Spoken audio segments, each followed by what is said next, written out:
Hola, ¿qué tal? Bienvenidos a este encuentro con la salud, su médico en casa, para estar bien informados en temas de salud y bienestar. Todos los días tenemos este espacio para que hablemos de promoción de la salud y prevención de la enfermedad. Estamos en directo de lunes a viernes a las 6:05 de la tarde, pero también saludo especialmente a quienes nos acompañan en nuestras repeticiones de lunes a viernes a las 5 de la mañana. Todos los días hablamos de esas enfermedades o patologías que están presentes en la población, que son de gran consulta, por supuesto, y otras no tanto, como es la enfermedad de hoy o el tema del que vamos a hablar hoy. Es una enfermedad rara. Les digo que afecta a una de cada 50.000 personas. De esas enfermedades conocidas o catalogadas como rara. Las mujeres son más susceptibles de padecerla, lo que no significa que los hombres no la puedan desarrollar también. Vamos a hablar de la esclerosis sistémica. No es la esclerosis múltiple, hay una diferencia de la cual vamos a hablar más adelante, de las causas. ¿Qué causa esta enfermedad? ¿Cuáles son los síntomas y cómo es el tratamiento? ¿Les adelanto algo? Tiene que ver con la piel, afecta a la piel. Veamos lo siguiente. La esclerosis sistémica es una enfermedad crónica rara de causa desconocida caracterizada por fibrosis difusa, cambios degenerativos y anormalidades vasculares en la piel, articulaciones y órganos internos, en especial el esófago, tubo digestivo inferior, pulmones, corazón y riñones. Los síntomas más comunes incluyen hinchazón, engrosamiento de la piel y contracturas de los dedos. Las afecciones pulmonar, cardíaca y renal son responsables de la mayoría de los casos de muerte. El diagnóstico es clínico, pero los estudios de laboratorio pueden ayudar a confirmarlo. El tratamiento específico es difícil y a menudo se tratan sobre todo las complicaciones. Es 4 veces más frecuente en mujeres que en hombres. La esclerosis sistémica puede aparecer como parte de enfermedad mixta del tejido conjuntivo. Entonces, 4 veces más a las mujeres que los hombres. Más datos adicionales. Bueno, les decía que de 50.000 personas desarrollan esta enfermedad o desarrolla esta enfermedad una persona. Puede aparecer a cualquier edad, siendo más frecuente en mujeres de mediana edad. Se sabe que su incidencia aumenta además en grupos de personas expuestas a determinados productos tóxicos, como el tabaco, por ejemplo, y que factores como el estrés excesivo, la exposición al frío y algunos fármacos pueden influir en el empeoramiento de los síntomas. La evolución de la enfermedad puede ser más o menos rápida, dependiendo del grado de afectación. Existen pacientes en los que las complicaciones pueden ser graves y frecuentes y otros pacientes con una evolución mucho más benigna. ¿Cuáles son las causas, los síntomas? ¿Cómo se diagnostica esta enfermedad y cuál es el tratamiento? Los invito para que estén muy atentos porque esta información es bien importante para identificar si se padece de esclerosis sistémica. El tema de hoy en su médico en casa, así que pónganse cómodos y quédense con nosotros durante los próximos minutos. Bienvenidos.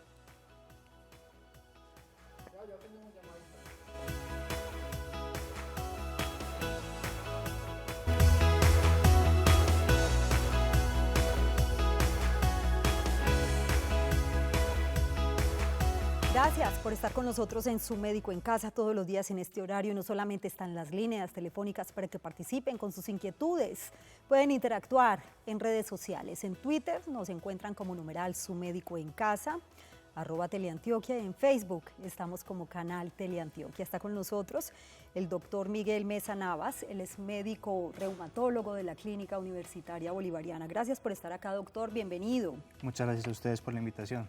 Una enfermedad conocida como rara, como hay un grupo de enfermedades. ¿Por qué se llaman enfermedades raras? Realmente la definición de enfermedad rara y enfermedad huérfana es distinto, depende de la incidencia, es decir, la cantidad de personas que están afectadas.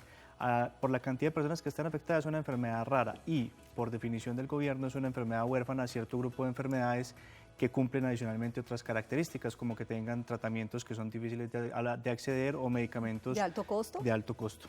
Muy bien, ahora cuando hablamos de la incidencia o de la prevalencia en la población, pues ya lo sabemos, no es tan común. ¿Y en nuestro medio qué tal? En nuestro medio es una enfermedad rara, es una enfermedad que no se presenta de manera frecuente, pero a pesar de eso no es tan infrecuente como nosotros pensáramos. Hay algunas poblaciones que tienen alta incidencia de esto y son generalmente las que están expuestas al frío, como por ejemplo en Oriente, Río Negro y demás, tienen mayor incidencia que en las otras partes. Pero a pesar de que es una enfermedad que es incluso más rara que el mismo lupus, es una enfermedad que por la gran cantidad de población que tiene Medellín y el área metropolitana se encuentran varios casos o numerosos casos en la población. Y si bien afecta a la piel, doctor, ¿no podríamos confundirla con otro tipo de patologías? El lupus, por ejemplo. Se puede confundir con otras patologías, se puede confundir, por ejemplo, con el lupus, porque incluso muchos de los exámenes que se hacen para ver si el lupus está presente pueden dar positivos en esta enfermedad, y es porque esta enfermedad es una prima del lupus, es una enfermedad que es autoinmune y que tiene un compromiso distinto que el lupus, pero puede dar los anticuerpos antinucleares, puede dar un factor reumatoide positivo, entonces se puede confundir con otras, digamos que hermanas dentro de esa familia, como son el lupus, la artritis e incluso un tema que hablaban hace poco que fue el síndrome de Sjögren. Muy bien. Doctor, para identificar o diagnosticar a tiempo una enfermedad, o por lo menos diagnosticarla, ¿cómo podemos identificar la esclerosis sistémica? ¿Qué tipo de síntomas presenta? Es muy importante que se presentan dos tipos de síntomas dominantes. El primer síntoma es el endurecimiento de la piel. Las personas empiezan a sentir que la piel se está poniendo dura o incluso en algunos momentos se puede ver edematizada o hinchada, que la piel que los deditos se ponen grandes y rechonchos, por decirlo de alguna forma. Eso es ¿Como hinchados? Hinchaditos, se ven como hinchaditos como si fueran de algodón de azúcar. Eso hace que es uno de los principales síntomas y un endurecimiento que va desde la parte más distal o desde la punta de los dedos y va progresando y comprometiendo distintas partes del cuerpo. Y la otra cosa que es muy importante es una cosa que se llama el fenómeno de Raynaud, que es unos cambios de coloración que se presentan cuando la persona mete las manos en agua fría o es expuesta al frío de manera súbita, en el cual se presentan cambios de color, se presenta palidez, se presenta cianosis, es decir, color morado, y se produce finalmente rubicundez. Entonces se ve muy dramático porque parece literalmente los pacientes le dicen a uno que la mano está como muerta, porque la mano se ve de un color normal hasta acá y acá empieza con los colores blanco, morado o rojo. Doctor, pero realmente es muy preocupante este tipo de síntomas, porque entonces eso quiere decir que aparecen de un momento a otro así como de la nada. Sí, normalmente aparecen de manera súbita. Lo que pasa es que las personas no se dan cuenta o al principio no le paran muchas bolas al proceso. Al principio piensan que los cambios de coloración de los dedos no son tan importantes y después cuando empiezan los cambios en la piel es que ya empiezan a sospechar que algo está mal. Vamos a saludar a Manuela, que a esta hora nos acompaña en el barrio La Floresta. Qué gusto escucharla, Manuela. Bienvenida a Su Médico en Casa. ¿Cuál es su inquietud para él? Muy buenas tardes. Quiero felicitarlos por el programa. Gracias. Quiero hacerle una consulta al doctor si los cambios en la piel que se tienen debido a la esclerosis múltiple cambian con el tiempo. De la esclerosis sistémica, que es de la que estamos hablando hoy, sí. Entonces, sí, de la esclerosis sistémica. Perfecto. Si cambian con el tiempo, es su pregunta. Sí, si cambian con el tiempo. Muy bien. O sea que hay como una evolución de la enfermedad, según Sí. entendemos. A Manuela, gracias por acompañarnos hoy en Su Médico en Casa. Entonces, doña Manuela puede estar preguntando es porque primero hay dos tipos de enfermedades dentro de esta enfermedad, son como dos caras de la moneda. Hay una cara en la que las personas muy rápidamente empiezan a presentar el compromiso y en cuestión de meses después de que presentan los cambios de color con los dedos, presenta el endurecimiento de la piel. Y hay otros cambios que son cambios muy lentos que pueden demorarse años desde la primera manifestación y casi no hacen cambios en la piel. Adicionalmente a eso, se supone que después de los primeros 5 años de la enfermedad, la piel empieza a mejorar. Lo que pasa es que en esos 5 años pueden pasar muchas complicaciones y otras cosas que pueden hacer muy difícil el tratamiento. Muy bien, es una enfermedad que tiene muchas complicaciones, doctor. Sí, señora, tiene muchas complicaciones y lastimosamente es una enfermedad que si no se trata de manera oportuna, la gente puede morir de eso. O sea, causa la muerte. Sí, señora. No se cura, es una enfermedad que es de por vida. Sí, como el lupus, como la artritis y como las otras enfermedades autoinmunes, si la enfermedad es diagnosticada a tiempo, se puede evitar que haga el daño en los tejidos. Pero como es una pérdida de la tolerancia del cuerpo hacia un tejido, es como si estuviera rechazando un trasplante, pero no es un trasplante, sino que es el tejido de las personas, la enfermedad nunca se puede curar del todo, se puede entrar en remisión, es decir, curar a la persona farmacológicamente y que se puede mantener sin síntomas con medicamentos. Pero lo más importante es reconocerlo temprano para que no haga daño en los tejidos, porque ese daño ya nunca se revierte y la persona ya queda con ese daño para el resto de la vida. Doctor Miguel, ya hablamos de los síntomas, pero me llama la atención algo. El síntoma del endurecimiento de la piel es como el más latente, el más evidente para identificar la enfermedad. ¿Y cómo sería ese endurecimiento? Estamos hablando de la piel, ¿se puede poner como un cuero o cómo es? Sí, el síntoma más común de todos es el fenómeno de Raynaud. Y es Sí. lo que pasa es que es el menos específico. La gente normalmente no piensa que algo esté muy mal cuando tiene el fenómeno de Raynaud. En el endurecimiento de la piel pasa por dos fases. Una fase que es la fase edematosa, es decir, la fase hinchada, en la cual hay hinchazón, puede haber piquiña o prurito y la piel puede ser muy molesta, y después se va endureciendo y literalmente se va poniendo como un cuero, se va poniendo dura, pegada, difícil para mover. Incluso las personas pueden quedar con las manos inmovilizadas y con las distintas partes Rígidas. inmovilizadas y rígidas, porque la piel se pone tan dura que ya no permite el movimiento. Entonces, lo que antes era una cosa que nos protegía se vuelve digamos que una jaula que nos limita y que nos limita para todas las actividades. Doctor, dentro de esas características o síntomas que presenta el paciente con esclerosis sistémica, y lo hablábamos hace algunos días, hay otro factor muy importante y tiene que ver precisamente con la nariz o con las facciones del rostro de la persona. Sí, es una cosa muy llamativa, y es que los síntomas de la esclerosis comprometen lo que nosotros llamamos las zonas sacrales, es decir, Sí. las zonas que son más distales y que están más expuestas al frío. Esas zonas son las manos, los pies y también toda la parte de las orejas y la nariz, y ellos van desarrollando algunos cambios típicos. Uno de los cambios es la nariz aguileña, que es una nariz, digámoslo así, parecida a la Como que de tenía pajarito. de pajarito, como la de Michael Jackson.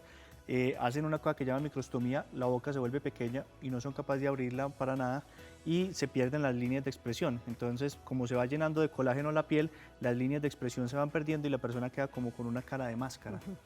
Y cuando hablamos de las causas, enseguida, por supuesto, tocaremos este tema. Ya hablamos de los síntomas, existen factores de riesgo, pero lo más importante también, cómo se hace ese diagnóstico para tratar a tiempo la enfermedad y por lo menos tener calidad de vida. Las respuestas las tendremos después de la siguiente pausa en Su Médico en Casa. Estamos hablando hoy de la esclerosis sistémica, una enfermedad rara, afecta a una de cada 50.000 personas, sobre todo a las mujeres, pero eso no significa que los hombres no la desarrollen. Volvemos.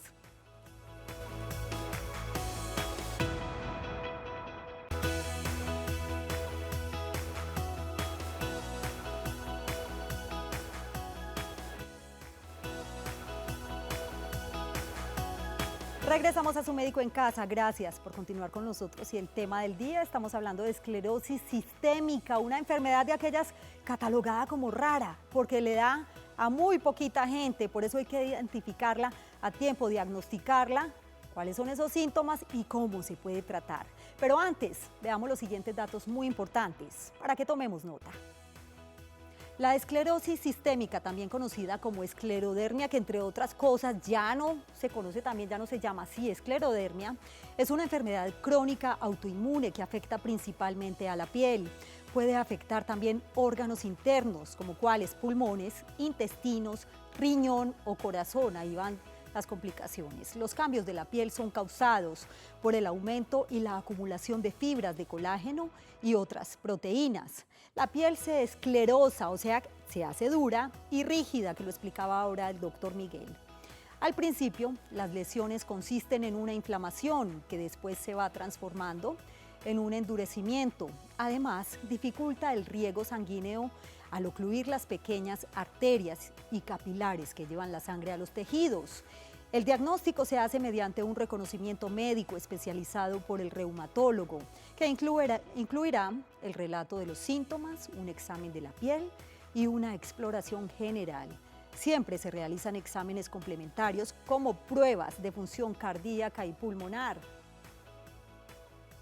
Ahí están esos datos bien importantes y recibimos a Laura, que a esta hora nos acompaña desde el sector del estadio. Bienvenida y la escuchamos, Laura. Laura. Buenas. Hola.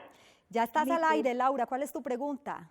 Claro que sí, mi pregunta hoy es, ¿la esclerosis sistémica es la misma esclerosis múltiple?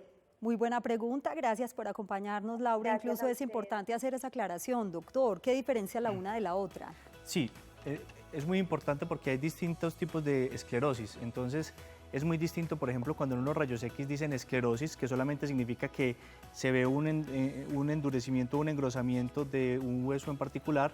La esclerosis múltiple, que es una enfermedad neurológica en la que las personas presentan déficit neurológico o pérdida de la función de los nervios. Y esta enfermedad es distinta a la esclerosis sistémica, que es una enfermedad que es autoinmune y que característicamente produce fibrosis o endurecimiento, tanto de la piel como de los órganos. No obstante, en las dos enfermedades, sean completamente distintas, aplica la misma política. Hay que detectarlas temprano, hay que sospecharlas de manera temprana para iniciar tratamiento, porque tanto en la esclerosis sistémica como en la esclerosis múltiple hay tratamientos que hace 30 años se consideraban imposibles, en los cuales eran enfermedades prácticamente de desahucio, en lo cual uno no tenía opción de tratamiento. Que no y hoy en existía el día, tratamiento, claro. y hoy en día, incluso con la esclerosis múltiple, pueden tener mejor calidad de vida y pueden ser completamente funcionales. Entonces, es distinto, pero ambos se deben detectar de manera temprana. Doctor Miguel, esto significa que de un diagnóstico a tiempo, un diagnóstico temprano, se asegura de alguna manera el éxito del tratamiento. Sí, es fundamental. Mientras más temprano sea el diagnóstico, menos daño tiene la persona. Y mientras menos daño tenga la persona, menos secuelas le van a quedar cuando el paciente ya pase todo el proceso inflamatorio o todo el proceso autoinmune que está atacando los órganos. Hablemos de ese diagnóstico y de ese tratamiento. ¿En qué consiste, doctor? ¿Hay exámenes clínicos? ¿También hay como una especie de entrevista entre médico y paciente? Sí, las enfermedades autoinmunes no tienen un examen que sea absolutamente positivo o que dé certeza en el diagnóstico. Entonces todo se debe juntar una serie de cosas.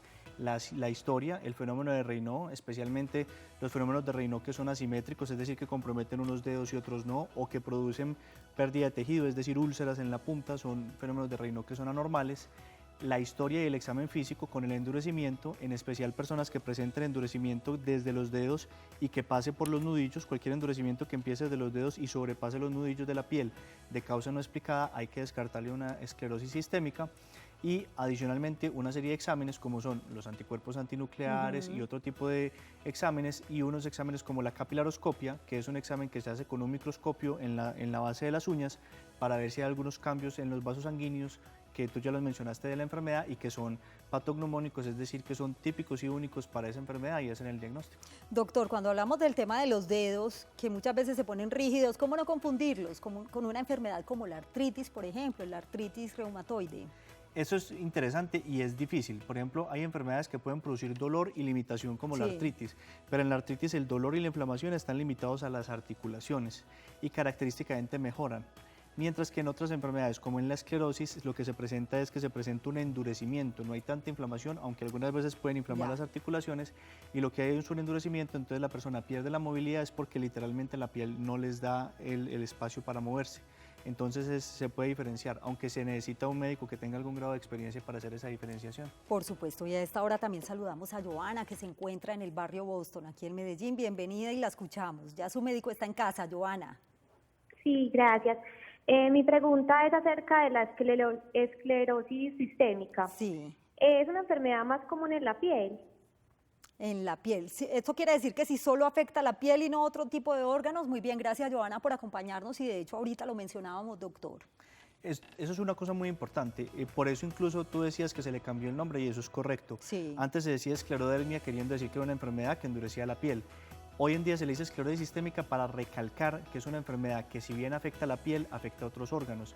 Y a pesar de que el compromiso de la piel es muy grave y desde el punto de vista estético y funcional es muy importante, lo más importante es que no comprometa ciertos órganos. ¿Cuáles son esos órganos que puede comprometer? El riñón, que ya hoy en día se ha cambiado, los pulmones, y de hecho la principal causa por la que los pacientes se enferman graves y mueren es por los pulmones y por una complicación que se llama la hipertensión pulmonar, que es cuando se sube la presión, pero no del lado de la circulación normal, que es la presión normal de todo el mundo, sino de los vasos sanguíneos que van a los pulmones, que esa complicación es grave y requiere un tratamiento oportuno para que la persona no vaya a tener complicaciones o a fallecer. Esclerosis sistémica, una enfermedad rara, el tema de hoy en su médico en casa, muy importante, doctor, ya que hablamos de los síntomas del diagnóstico, precisar en el tratamiento, en qué consiste ese tratamiento, y ahorita lo hablábamos también, es una enfermedad que no tiene cura, pero el éxito del tratamiento depende del diagnóstico. Ahora, ¿cómo es ese tratamiento? ¿Medicamentos, terapias? El tratamiento tiene varios aspectos y tiene varios lados o varias aristas desde las cuales puede empezar. Normalmente una rehabilitación es muy importante para mantener a la persona funcional, pero lo más importante es iniciar medicamentos que se llaman inmunomoduladores, es decir, medicamentos que van a regular ese sistema inmune para que no produzca el daño. Sí. Entre ellos podemos ir desde medicamentos que se usan para el cáncer, pero que en estas enfermedades no se usan a dosis para cáncer, sino a dosis mucho menores para ¿Quimioterapia, por ejemplo? Sí, quimioterapia, pero no a dosis de quimioterapia. Entonces se usa dosis mucho más bajas para regular el sistema inmune. Es como cuando una emisora está fuera de sintonía, que usted la sintoniza para que funcione bien.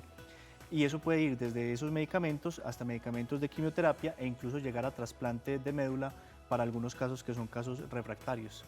A esta hora saludamos también a Tatiana, que nos acompaña en el municipio de Itagüí. Bienvenida, qué gusto escucharla en Su Médico en Casa. Tatiana. Hola, ¿cómo estás? Muy bien, adelante con tu pregunta. Bueno, quería saber si una persona con esclerosis puede tener hijos. Excelente pregunta también, sobre todo tratándose de una enfermedad que afecta en su mayoría a las mujeres. Gracias por acompañarnos, Tatiana, doctor. Eso es muy importante. La esclerosis no se ha demostrado que con el embarazo se empeore o se mejore. De hecho, sigue el curso natural que iba a tener. Pero es muy importante tener dos cosas presentes. La primera es que la persona debe tener la enfermedad ya controlada, o sea, la enfermedad ya debe estar en un estado estable, porque si no se pueden presentar complicaciones durante el embarazo que van a ser muy difíciles de controlar porque no podemos usar los medicamentos. Y lo segundo es que hay muchos medicamentos que se utilizan en este tipo de enfermedades que son teratogénicos, es decir, que pueden causar malformaciones en el bebé. Entonces, toda mujer que tenga esclerosis o cualquier enfermedad reumatológica tiene que hablar con su reumatólogo y con su ginecólogo tratante para suspender esos medicamentos con un tiempo suficiente para que cuando se produzca la concepción, o sea, cuando el bebé cuando la mujer se fecunde y ya nazca el bebé, las primeras células del bebé, no tenga riesgo de malformación. ¿Qué tanto afecta la calidad de vida esta enfermedad? Una esclerosis sistémica mal tratada es una enfermedad catastrófica, es una enfermedad que afecta completamente la calidad de vida, limita la parte funcional, limita la parte estética y limita la función de los órganos.